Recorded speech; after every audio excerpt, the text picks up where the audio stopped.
obrigada por estar aí em mais um vídeo comigo de estudo bíblico. Vamos começar mais um novo livro da Bíblia, livro de Êxodo. Então, no vídeo passado eu falei sobre a história de José, a história incrível de José, do rapaz que começou a vida de maneira bem sofrida como escravo, rejeitado pelos irmãos, mas no final teve uma reviravolta linda. Se você não viu, por favor, assista, que vale muito a pena essa história. Bom, de José até o período, né, do Êxodo, que é o período que começa a história de Moisés, passaram aproximadamente uns 400 anos, muito tempo. Então, nesse período, em torno de 1570, os Hicsos, que eram os reis, né, do norte do Egito, do delta do Nilo, né, que receberam o José e a família dele, eles foram expulsos. Então, só para lembrar, os Hicsos, eles eram povos, né, conquistadores, originários da Ásia, também povo semita. Então, de certa forma, eles tinham parentesco com o povo hebreu. Então, por isso que eles eram tão receptivos com estrangeiros. Mas aí veio o novo faraó, esse faraó, ele mandou embora esses Hicsos, teve uma guerra lá, e aí os legítimos egípcios dominaram aí tanto o Reino do Norte como o Reino do Sul, e aí acabou toda a mamata para os estrangeiros. Então, o povo hebreu, né, que começou na época de José com 70 pessoas que vieram com o pai dele, Jacó, eles multiplicaram tanto que nessa época, né, depois de 400 anos, chegaram até quase 3 milhões de pessoas. Então, só homens acima de 20 anos eram mais de 600 mil, né? Eles faziam censo, eles contavam as pessoas na época, então eles tinham esse controle. E aí mudou tudo, né? Mas para vocês poderem entender quem foi esse faraó que destronou os Hicsos, né? Que começou esse novo império. Ele foi aí o precursor da 18ª dinastia, né? O período de ouro do Egito, realmente foi a época mais brilhante. Dá uma olhada nele, chama-se Amoses I. Dá uma olhadinha na foto dele. Pois é, né, gente? Nossa, eu amo ver coisas de múmia. E por isso eu demorei para postar esse vídeo, porque eu fiquei pesquisando muito sobre as múmias e assim, o que acontece? No livro de Êxodo há um conflito entre historiadores, por quê? Muitos defendem a tese que o Êxodo ele aconteceu em torno de 1200, tá? 1290 a.C. E outro grupo de historiadores, eles defendem, tem provas também, né, para poder se embasar, que aconteceu na época de 1445. Então tem aí uma lacuna de 200 anos. Então por conta disso, muda os faraós também. Então a gente não sabe exatamente qual foi o faraó contemporâneo na época de Moisés. Mas eu vou mostrar a fotinho deles também, não posso deixar isso passar em branco. Bom, vamos ler então livro de Êxodo, capítulo 1, no versículo, a partir do 8, que fala sobre esse faraó. Diz assim: então subiu ao trono do Egito um novo rei, que nada sabia sobre José. Disse ele ao seu povo: vejam, o povo israelita é agora numeroso e mais forte do que nós. Como eu falei, eles povoaram muito, né, ficaram muito populosos. E aí ele fala o seguinte no versículo 11: estabeleceram, pois, sobre eles chefes de trabalhos forçados para os oprimir com tarefas pesadas, e assim os israelitas construíram para o faraó as cidades celeiros de Pitom e Ramsés. Então, eles começaram a fazer o quê? A crescer muito. O faraó falou assim: peraí, eles vão dominar a gente, vamos parar por aí. Vamos oprimir esse povo. E aí tornaram aí o povo hebreu os escravos dos egípcios, né? E começaram a trabalhar para fazer tijolos, né? E aí para criar os monumentos. Estão aí muitos monumentos que hoje estão na região, na cidade de Tebas, no Egito, foram erigidos pelos hebreus. Então custou aí suor e sangue desse povo. Então realmente teve muito sacrifício desse povo. Bom, continuando aqui. Aí muitos dizem, né, que esse faraó foi o faraó que eu acabei de mostrar a foto, e outros dizem que não, por conta dessa diferença. Uns dizem que pode ter sido, deixa eu ver aqui na minha colinha, gente, é muito nome. Vamos lá. Uns falam que foi deixa eu ver aqui. Assim, foi o Totmes III, ou Sete primeiro, ou Ramsés segundo. Eu vou mostrar na ordem, tá? A foto de cada um deles. Talvez se eu conseguir incluir uma legenda eu coloco para ficar mais fácil. mas eu vou mostrar a fotinho de cada um deles, cada uma das múmias desses faraós, tá? Então, algum deles foi contemporâneo de Moisés. Há uma forte tendência, uma forte defesa de que o faraó que é citado aqui é o Ramsés II, mas ao mesmo tempo, o que acontece? O Ramsés II, ele tinha o hábito de raspar os nomes dos faraós antigos, né, nos obeliscos, nos todos os monumentos e colocar tudo pra ele. Ele era muito vaidoso, então ele fazia isso, tá, gente? Ele costumava boicotar lá e colocar o nome dele como sendo autor do monumento. E não é, então isso atrapalhou muito os estudos dos historiadores, tá? Então dá uma olhadinha nas fotos aí na sequência que eu falei, então.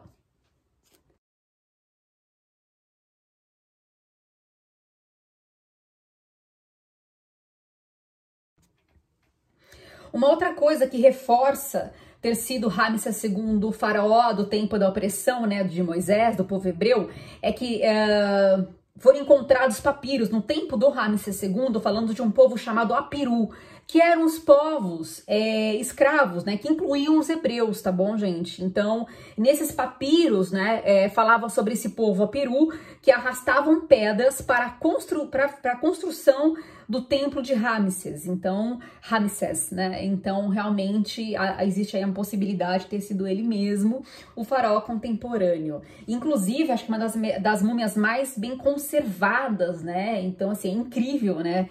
Saber que eles estão até hoje assim, né? Praticamente intactos.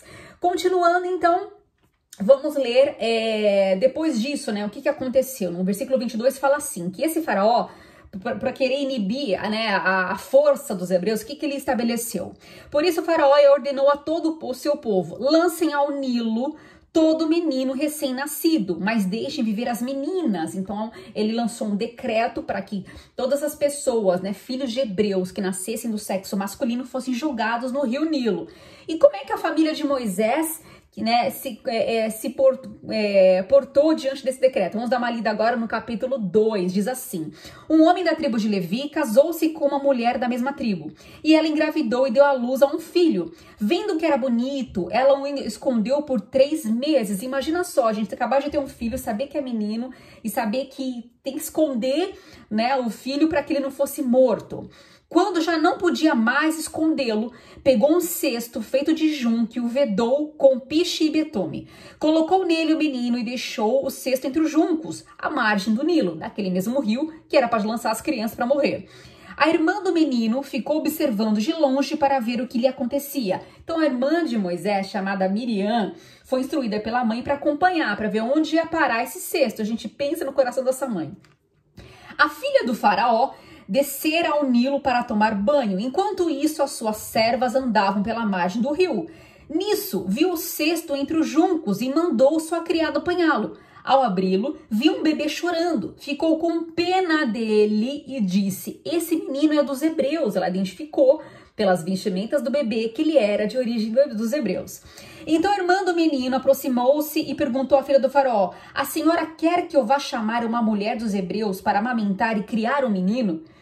Quero, respondeu ela. E a moça foi chamar a mãe do menino. Então a filha do faraó disse à mulher: leve este menino e amamente-o para mim, e eu pagarei você por isso. A mulher levou o menino e o amamentou. Tendo o menino crescido, ela o levou à filha do faraó, que o adotou e lhe deu o nome de Moisés, dizendo: porque eu tirei das águas. Então Moisés significa tirado das águas. Gente, olha que história incrível. Vamos lá, por partes. Primeiro, a mãe de Moisés chamava-se Joquebede, tá? E ela era uma mulher de muita fé. Pensa nisso, né? Ela escondeu a criança, ela viu que realmente ele era uma criança diferente, né? Ela tinha temor de Deus. Aqui diz que as parteiras também tinham temor de Deus e por isso não matavam as crianças ao nascer, e falava para o faraó que as crianças hebreias nasciam muito rápido, quando viu já tinha nascido. Então por isso não conseguia matar a criança. E aí, né, o povo continuava a se multiplicar, mas o caso de Moisés é muito interessante. Por quê? Porque ela colocou o bebê no Nilo, que era justamente o lugar onde as crianças mortas, né, eram despejadas, e aí ele foi para onde? Lá no quintal, gente, do faraó, que tinha decretado a matança. E olha só, a filha do faraó ter essa compaixão por uma criança que ela sabia que se o pai soubesse que estivesse com ela, ia falar assim: tá fazendo o que com ela aqui? Bora matar essa criança. Então ela sentiu algo diferente, Deus tocou no coração dela para que ela sentisse algo por aquela criança. Então ela foi lá e o Moisés, ele foi depois criado por ela. Só que lembrando que aqui fala que por um período ela concedeu para que ele voltasse para a mãe dele, a Joquebede, para amamentá-lo. Ela bancou, gente, bancou. Ela falou, não, eu vou te dar sustento. Então ela bancou isso. Então a Joquebede pôde ficar mais um tempo com o seu filho. Nesse período, com certeza, né? A Bíblia fala que ficou mais ou menos uns 3, aproximadamente 4 anos com a mãe. Ela lançou o máximo que tinha, né, das suas raízes, né, da sua origem para o filho. Ela preparou ele para quando ele fosse, não fosse influenciado, porque a Bíblia diz que ele ficou 37 anos vivendo no palácio. Então, assim, ele aprendeu toda a cultura, todo o conhecimento egípcio. Gente, essa história é incrível. Quem puder assistir filmes que falam sobre essa história, gente, vale muito a pena. Tem muitos filmes que falam sobre a história de Moisés, ela é tremenda. Então, então foi todo esse trabalho, tá? Em relação à mãe, né, que é adotiva, vamos lá. Há uma linha de estudo que defenda que foi a... Gente, o nome dela é muito difícil, vamos lá, deixa eu tentar ler, pegar aqui minha colinha.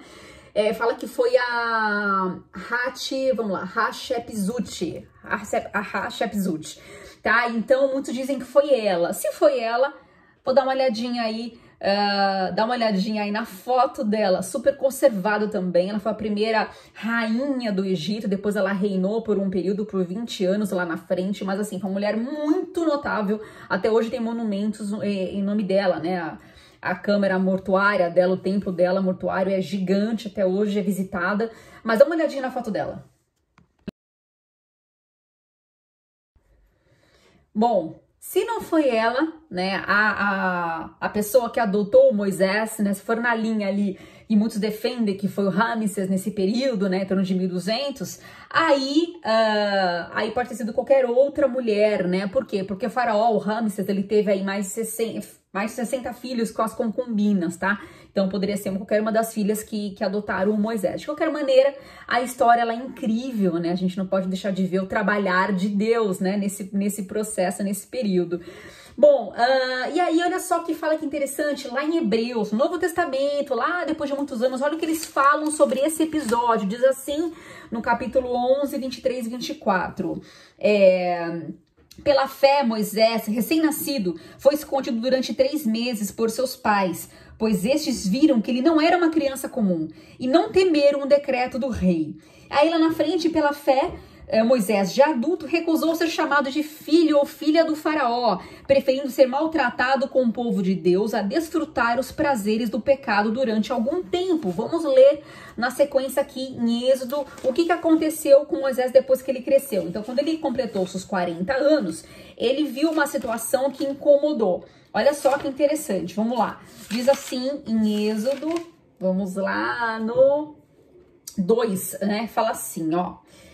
Versículo 11. Certo dia Moisés, já adulto, foi ao lugar onde estavam seus irmãos hebreus e descobriu como era pesado o trabalho que realizavam. Viu também o egípcio espancar um dos hebreus.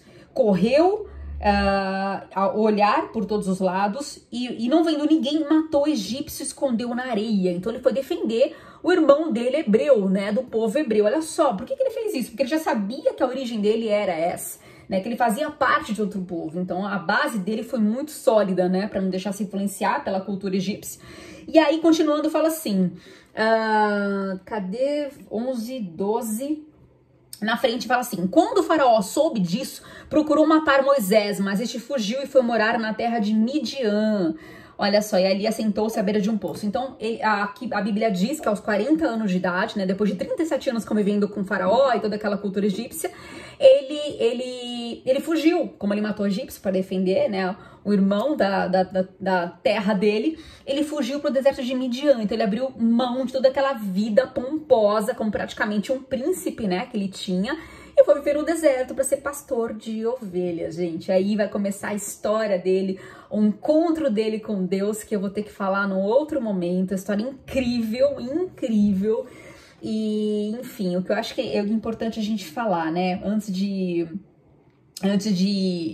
encerrar, versículo 23 e 24 fala assim: muito tempo depois morreu o rei do Egito, então já era um outro faraó. Os israelitas gemiam e clamavam debaixo da escravidão, e o seu clamor subiu até Deus. Ouviu Deus o lamento deles e lembrou-se da aliança que fizera com Abraão, Isaque e Jacó. Deus olhou para os israelitas e viu a situação deles. Então, assim, Deus é um Deus de aliança. Você vê que passou um tempão, né? Mais de 400 anos. Ele se lembrou da aliança com os patriarcas e falou: não, eu não posso deixar esse povo padecer. Eles são descendência de Abraão. Olha só que lindo. Então, vamos falar sobre isso nos próximos vídeos. História incrível de Moisés, né? Um dos maiores líderes da história. Então, espero que tenha gostado. Compartilhe esse canal e até o próximo vídeo.